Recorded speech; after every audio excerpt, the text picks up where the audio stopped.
Parte 1. Nunca pensé que la herencia de mi madre terminaría convirtiéndose en el motivo por el que tendría que enfrentarme legalmente a mi propio padre.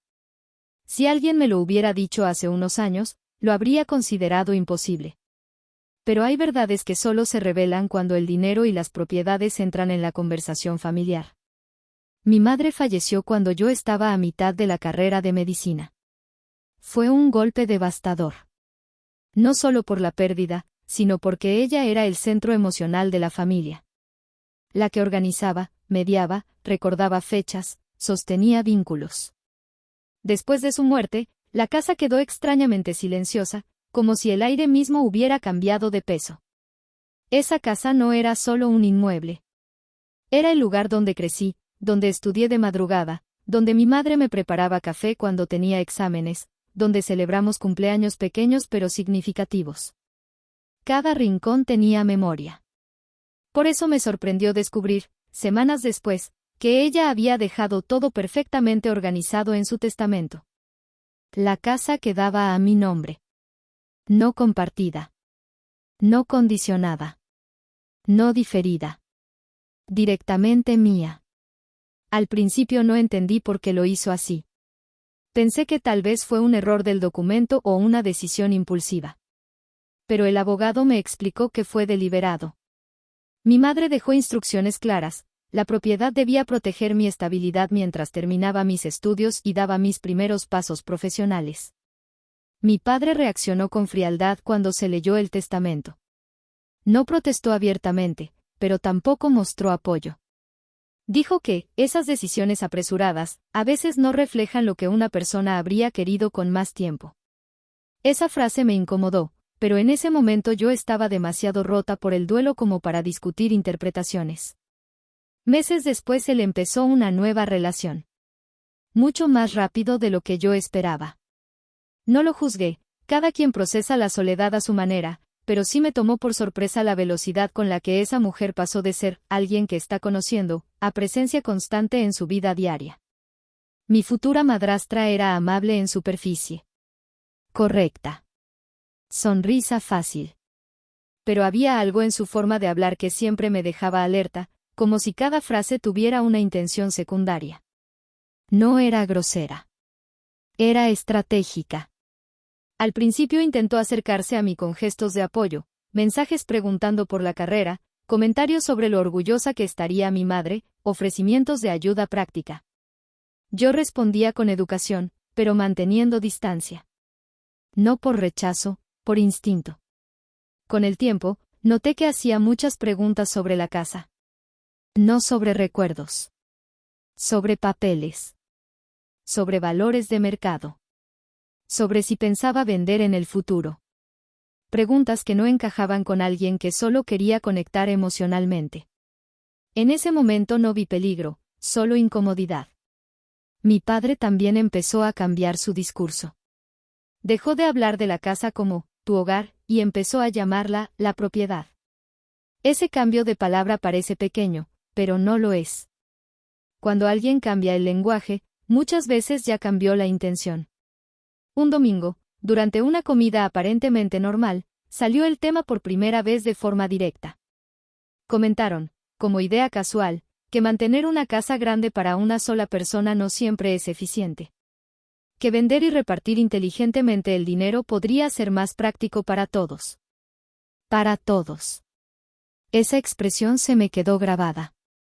Porque la casa no era de todos. Era mía. Sonreí, no discutí y cambié el tema.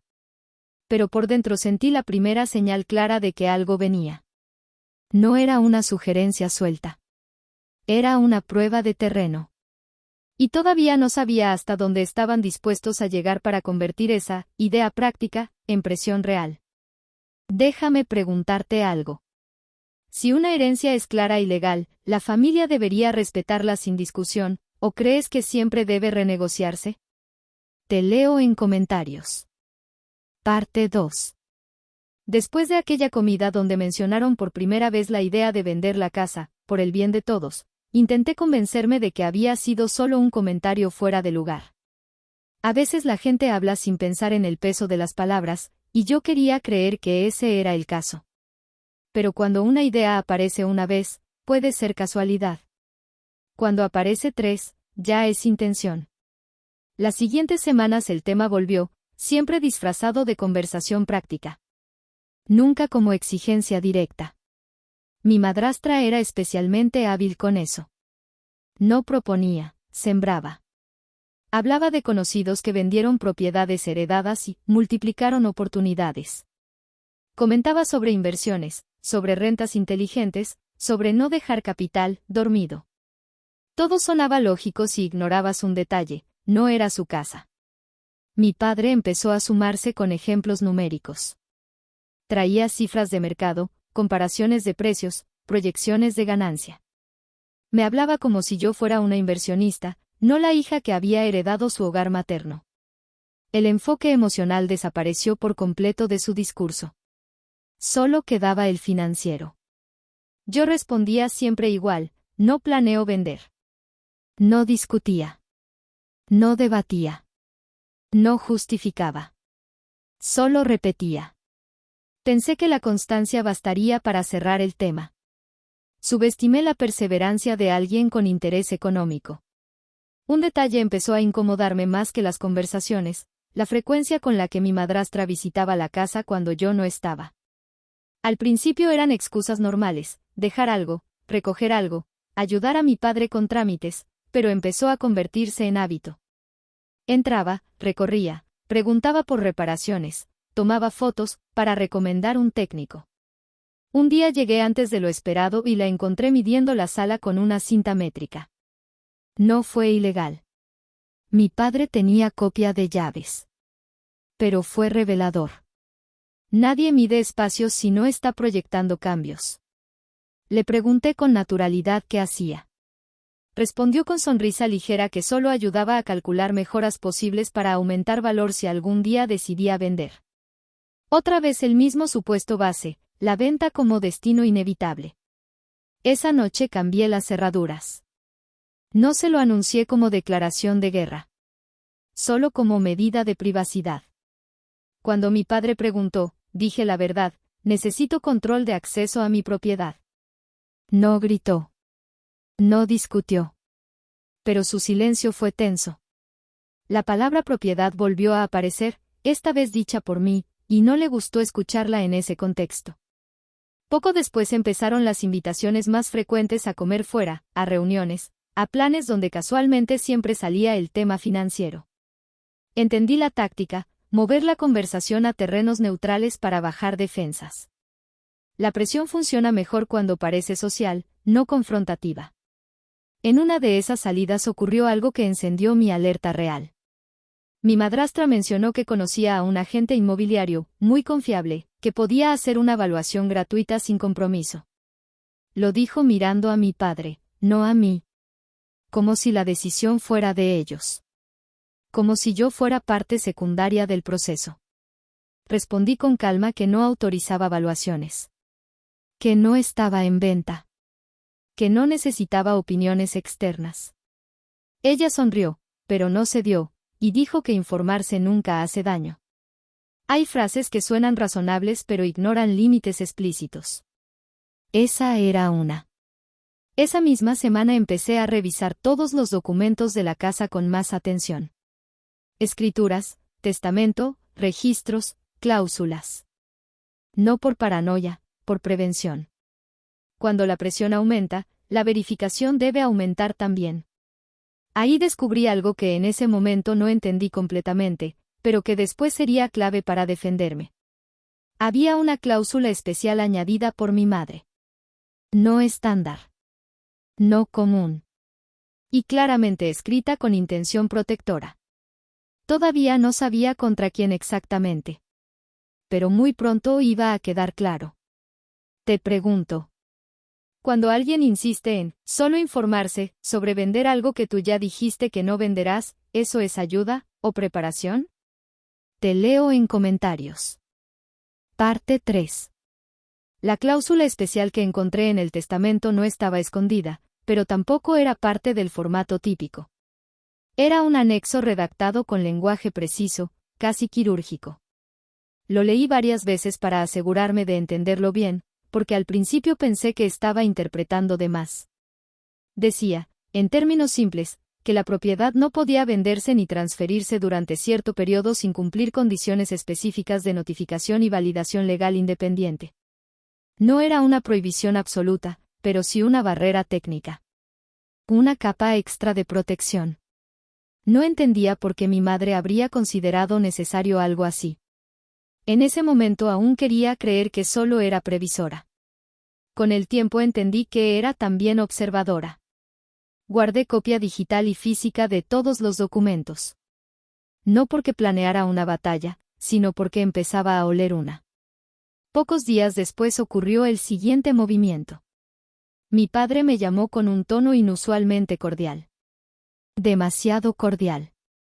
Me propuso hablar, con calma, sobre el futuro de la casa, pero esta vez en presencia de un asesor financiero amigo suyo. Dijo que no era para convencerme, solo para revisar escenarios. Otra vez la palabra escenarios. Otra vez el supuesto de que la venta estaba en análisis activo. Acepté ir, pero con una condición, también llevaría a un abogado de mi lado. Hubo una pausa incómoda al teléfono. Luego dijo que no hacía falta dramatizar. Yo respondí que no era drama, era simetría. Si hay asesores de un lado, los hay del otro. La reunión nunca se concretó. Se pospuso 2 veces y luego quedó en silencio. Esa cancelación me confirmó algo importante: no querían análisis equilibrado, querían influencia dirigida. La presión cambió de forma después de eso. Menos técnica, más emocional. Mi padre empezó a hablar de sacrificios pasados. De lo difícil que fue mantener gastos familiares. De decisiones que él tomó, por todos. No pedía la casa directamente, construía deuda moral. Esa es una de las estrategias más antiguas: no exigir derecho, activar culpa. Mi madrastra aportaba con historias de familias que se distanciaron por herencias mal manejadas. Siempre con moraleja implícita: compartir evita conflictos. Nunca mencionaba que compartir algo que no te pertenece también los crea. Yo mantenía la misma respuesta base: no voy a vender. No ahora. No bajo presión. No sin decisión propia. Entonces vino el cambio de tono. Una tarde recibí un mensaje de ella preguntando si estaba bien, porque, según dijo, habían escuchado que yo estaba considerando alquilar la casa y mudarme. Era falso. Totalmente. Pero entendí el objetivo: probar narrativa alternativa. Ver cómo reaccionaba. Medir grietas. Respondí con un no claro y pedí saber de dónde salió esa idea. No contestó la pregunta. Solo dijo que la información a veces se malinterpreta. Otra frase útil para no revelar fuentes. Poco después empezaron pequeños incidentes extraños. Correspondencia movida de lugar. Un sobreabierto que yo no había tocado. Una visita de un técnico que no pedí diciendo que lo enviaron a revisar humedad. Todo menor. Todo explicable por separado. Pero juntos formaban patrón. Instalé una cámara discreta en la entrada principal. No buscaba atrapar a nadie. Buscaba confirmar si mi incomodidad tenía base o era solo tensión acumulada. A veces necesitas datos para validar intuición. No tuve que esperar mucho. 3 días después, mientras yo estaba en la universidad, la cámara registró algo que cambió el tono de toda la situación. No fue vandalismo. No fue invasión forzada. Fue algo más calculado. Mi padre y mi madrastra entrando con un hombre que no conocía, recorriendo cada habitación, grabando video y tomando fotos detalladas. No era visita familiar. Era inspección de venta. Y lo hicieron sin avisar. Dime tu opinión. ¿Entrar a una propiedad heredada sin permiso para mostrarla a un tercero es exceso de confianza, o cruce directo de límite? Te leo en comentarios. Parte 4. Cuando revisé la grabación completa no sentí rabia inmediata. Sentí algo más frío: confirmación. Esa sensación incómoda que llevaba semanas creciendo por fin tenía evidencia. No eran suposiciones. No era sensibilidad exagerada. Era una operación en marcha sin mi autorización. Observé el video con calma, varias veces, tomando notas. El hombre que los acompañaba no se comportaba como amigo ni como técnico. Caminaba con mirada evaluadora, señalaba techos, revisaba marcos de puertas, medía distancias con pasos. En un momento incluso grabó la vista desde la ventana principal. Nadie hace eso por curiosidad social. Mi madrastra abría puertas y describía espacios con gestos amplios. Mi padre asentía. No parecía incómodo. No parecía dudoso. Parecía parte del proceso. Eso fue lo que más me dolió. No era solo que ella empujara. Era que él colaboraba. No los confronté de inmediato. Guardé el archivo, hice copias de seguridad y lo envié a mi correo y a un respaldo externo. Cuando una situación pasa de incómoda a potencialmente legal, la primera regla es preservar evidencia antes de abrir conflicto. Esa noche mi padre me llamó como si nada hubiera ocurrido. Conversación normal, tono relajado. Me preguntó cómo iba la semana, cómo estaban mis exámenes. La naturalidad era tan pulida que por un momento me pregunté si de verdad creía que yo no me enteraría. Le pregunté directamente si había estado en la casa ese día. Dijo que sí, que pasó, rápido, a dejar unos papeles. No mencionó al hombre. No mencionó el recorrido.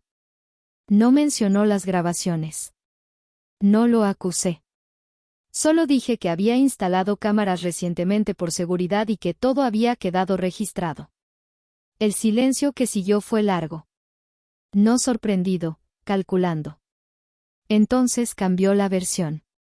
Dijo que solo era alguien que sabía de construcción y que estaban evaluando posibles reparaciones futuras. Otra reinterpretación funcional.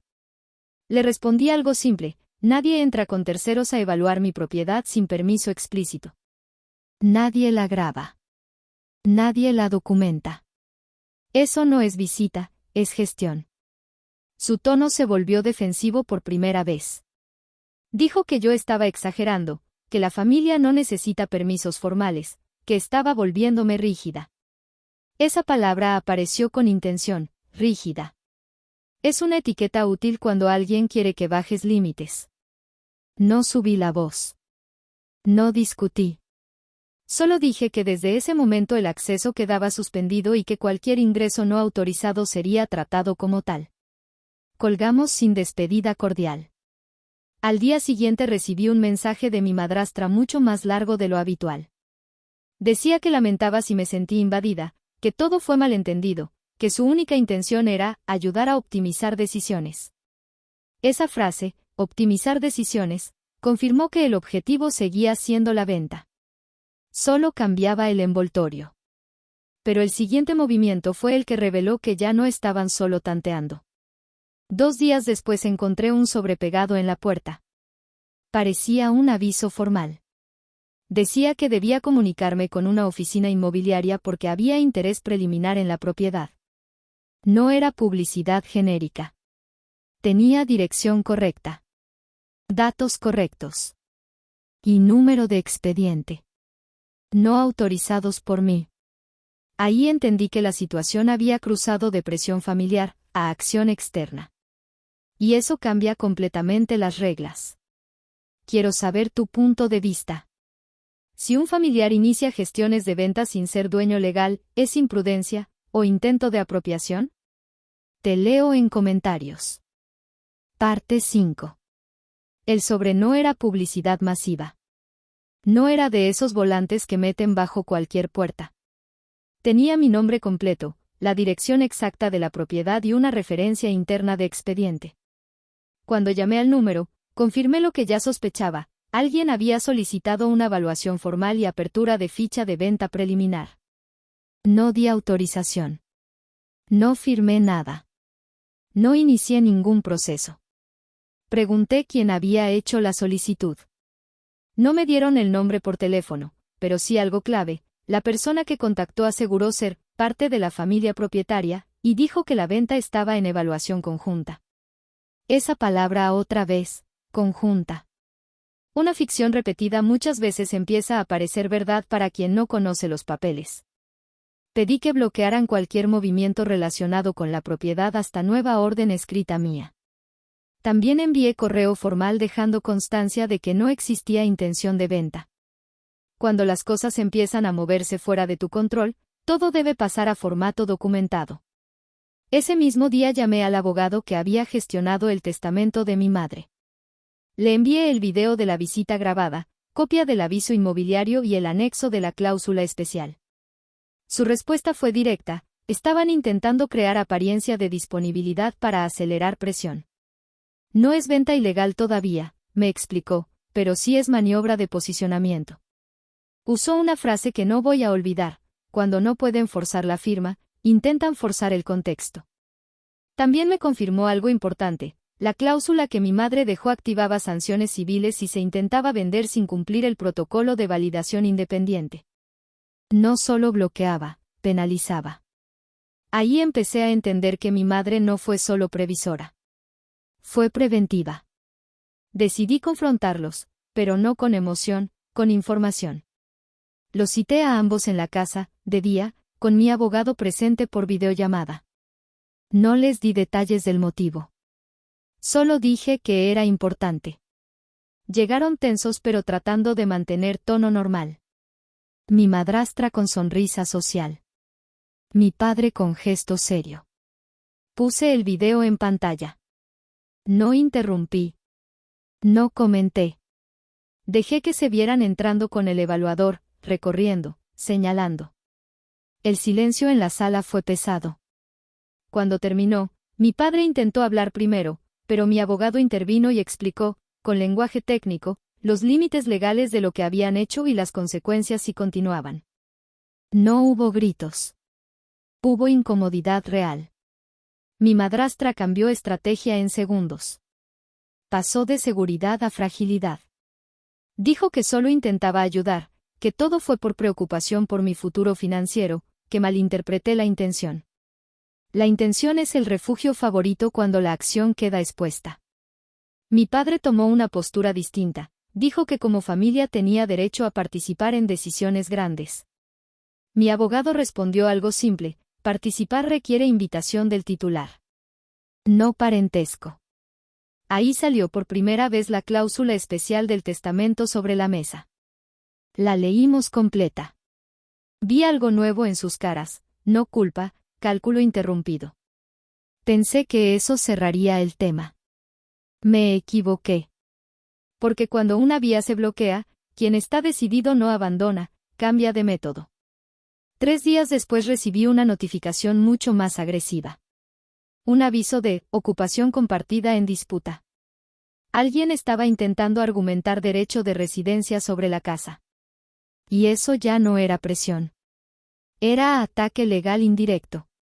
Déjame preguntarte.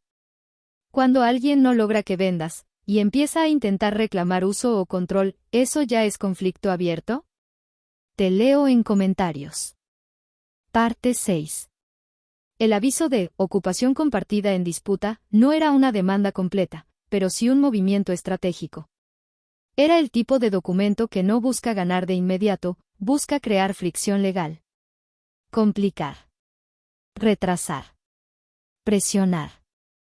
Cuando lo leí completo entendí el argumento. Se insinuaba que la propiedad había sido utilizada como vivienda familiar continua y que existían intereses de residencia derivados.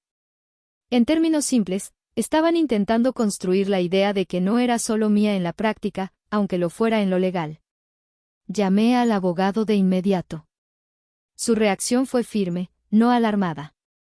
Me explicó que ese tipo de recurso se usa a veces para forzar negociaciones cuando no hay título suficiente para reclamar propiedad. No otorga derecho automático, pero sí obliga a responder. Y responder cuesta tiempo, energía y dinero. Esa es la palanca. Revisamos historial de servicios, registros de residencia, pagos de mantenimiento, impuestos. Todo estaba a mi nombre desde la transferencia testamentaria. No había ambigüedad real. Pero en derecho, incluso lo claro debe demostrarse. lo que más me inquietó no fue el documento, fue la coordinación. Porque ese tipo de movimiento no lo redacta alguien sin asesoría. Ya no era solo iniciativa emocional de mi madrastra. Había consejo externo detrás. Decidí no llamar a mi padre esa vez. Toda comunicación pasó a canal legal. Cuando un conflicto entra en expediente, la conversación informal se vuelve riesgo. 2 días después él me escribió diciendo que yo estaba llevando esto demasiado lejos, y que la intervención de abogados era innecesaria si podíamos hablar como familia. Esa frase aparece siempre después de que la otra parte activa asesoría. La legalidad incomoda a quien quería operar en terreno ambiguo. No respondí directo. Mi abogado sí. Mientras tanto, empecé a recibir comentarios indirectos de conocidos de la familia. Preguntas aparentemente inocentes, si era cierto que yo quería vender, si planeaba irme del país, si estaba teniendo problemas económicos. Narrativa sembrada. Preparación de percepción. Cuando varias personas distintas repiten la misma versión errónea, no es rumor espontáneo, es difusión dirigida. Ahí confirmé que la estrategia tenía 2 frentes, presión legal y presión social.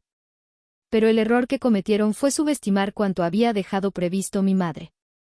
Al revisar más a fondo el anexo testamentario encontramos una segunda capa que no habíamos activado aún, una designación de veedor legal independiente para cualquier intento de disputa sobre la propiedad durante el periodo protegido. Una figura externa con autoridad de certificación de intención original. No era común. Pero era potente. Contactamos a esa persona.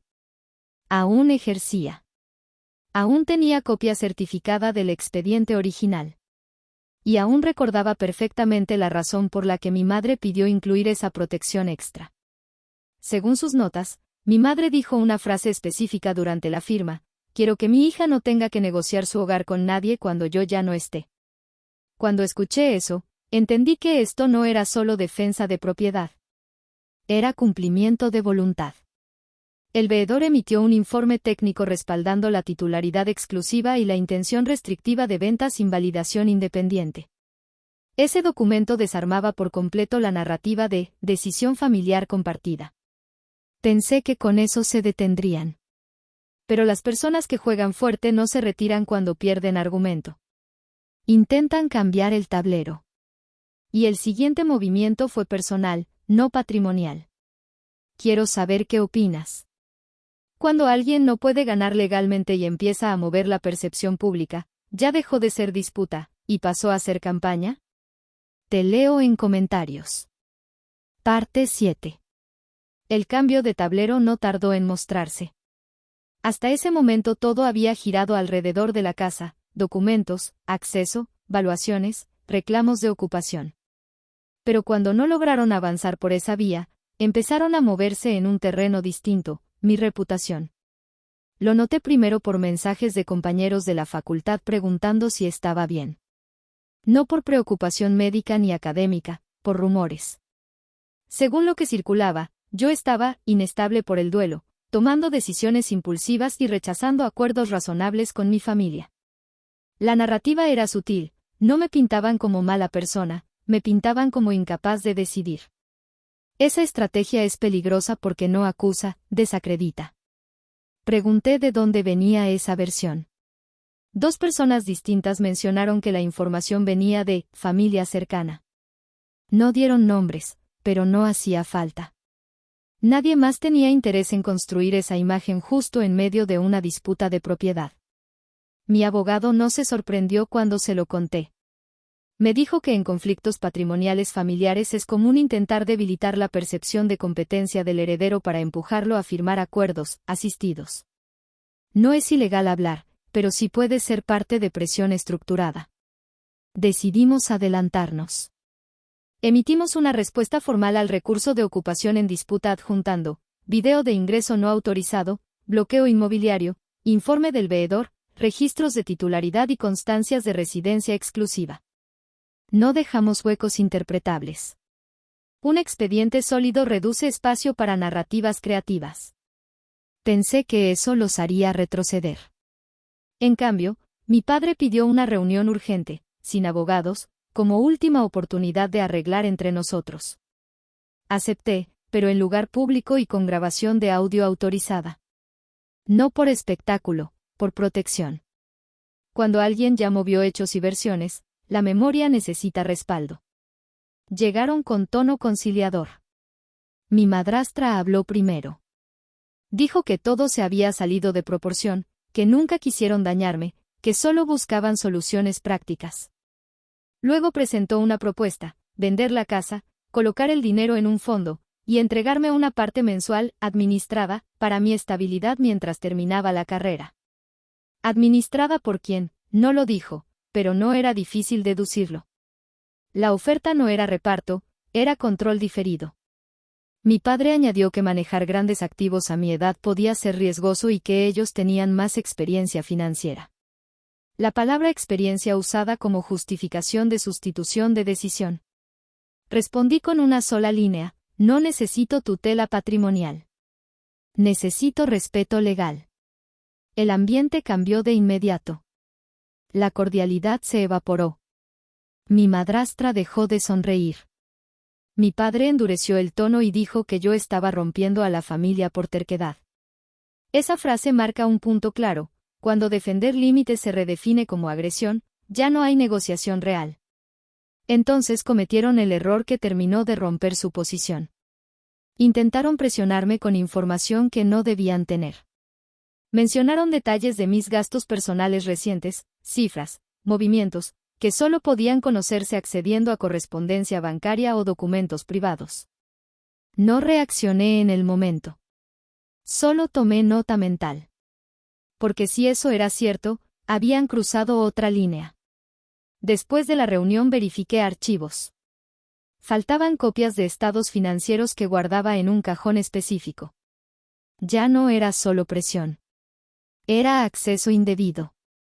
Y eso cambia completamente el nivel del conflicto. Dime algo. Cuando una disputa por propiedad empieza a invadir tu vida personal y financiera, ¿sigues siendo familiar o ya es confrontación total? Te leo en comentarios. Parte 8. Cuando confirmé que faltaban copias de mis estados financieros, dejé de pensar en el conflicto como una disputa familiar complicada. Pasó a ser un problema de seguridad.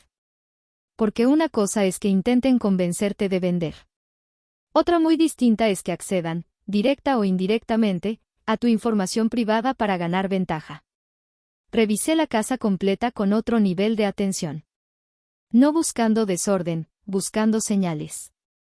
Cerraduras manipuladas, cajones movidos, carpetas fuera de lugar.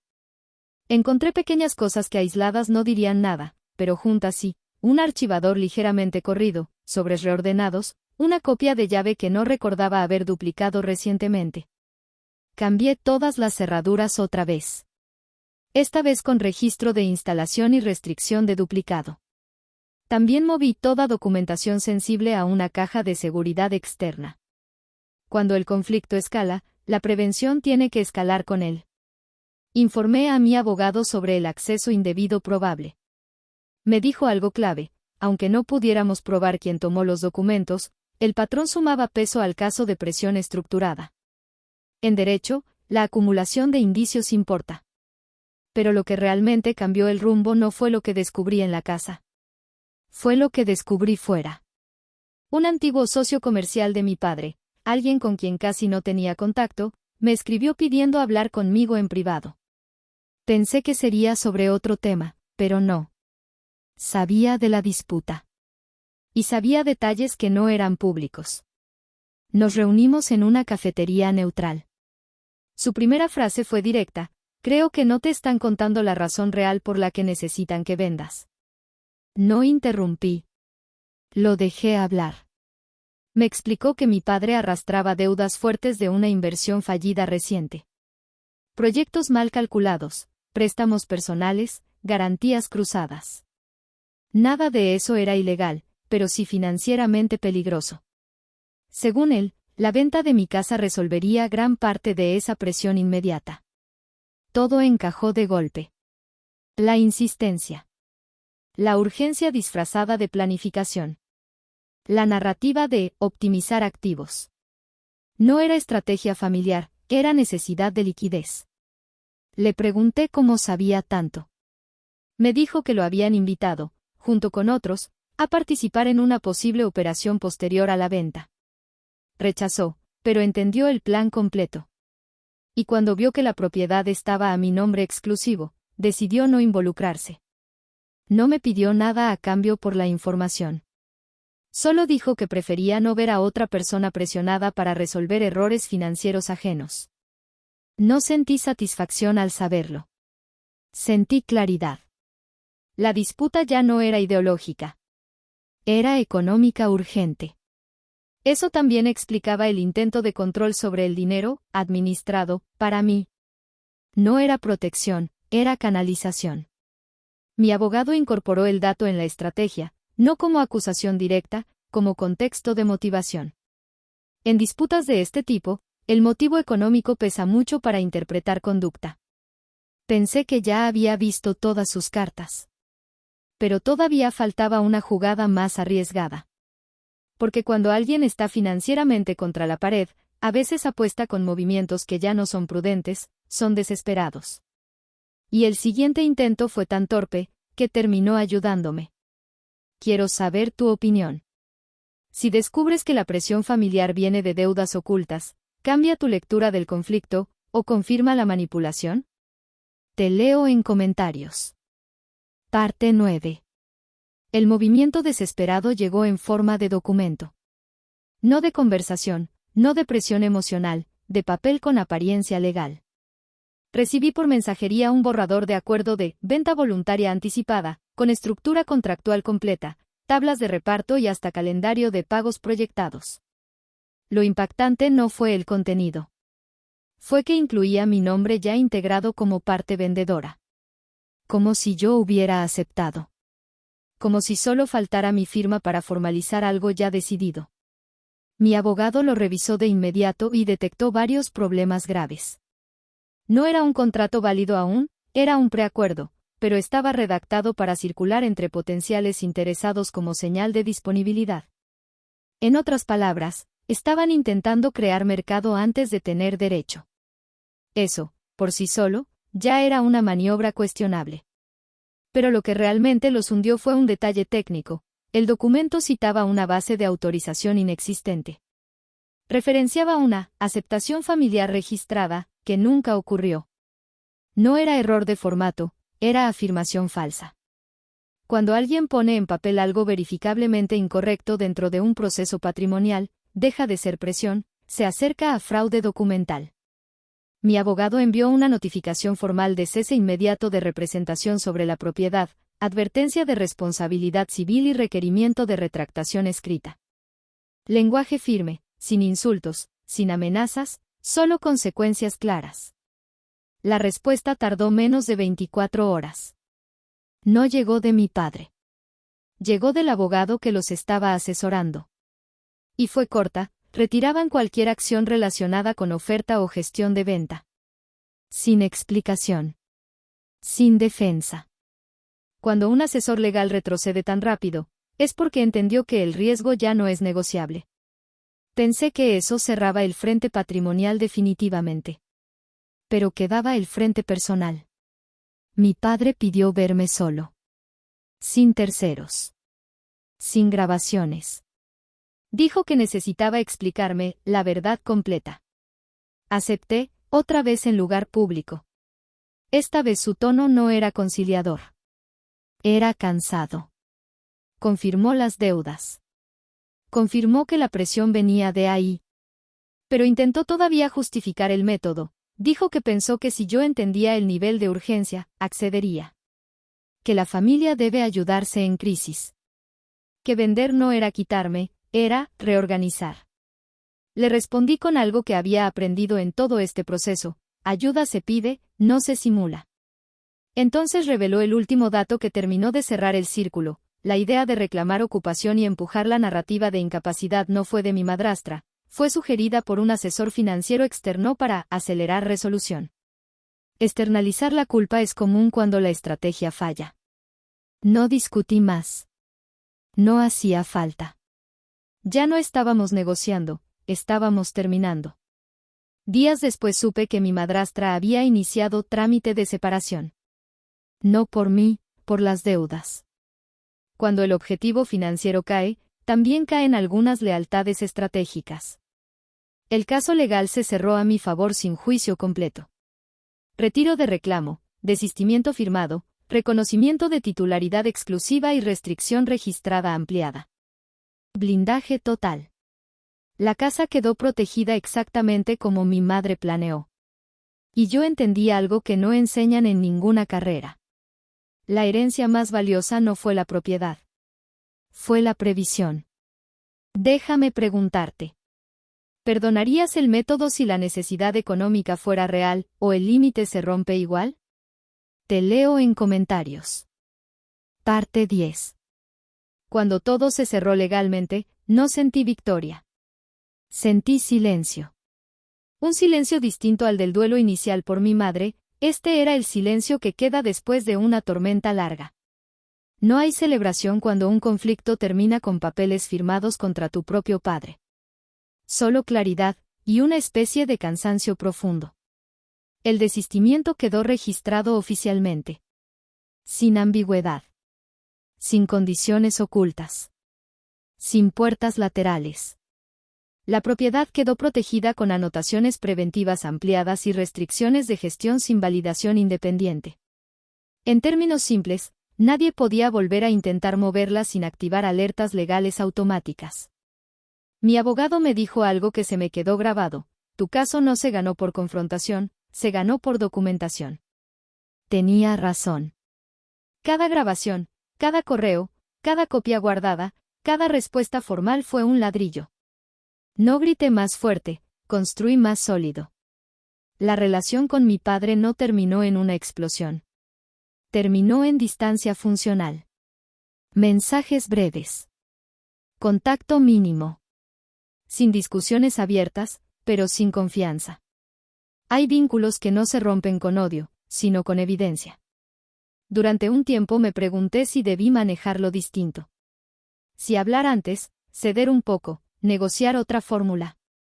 Pero cada vez que repasaba la secuencia completa, entradas sin permiso, valuaciones ocultas, presión social, intento de ocupación, documento con afirmaciones falsas, entendía que no fue una diferencia de opinión. Fue una cadena de decisiones cruzando límites. La separación de mi madrastra avanzó rápido. Cuando el plan económico se derrumbó, también lo hizo la alianza. No sentí satisfacción por eso. Solo confirmación de que algunas uniones se sostienen por interés, no por vínculo. Volví a enfocarme en la carrera. En rotaciones, guardias, exámenes.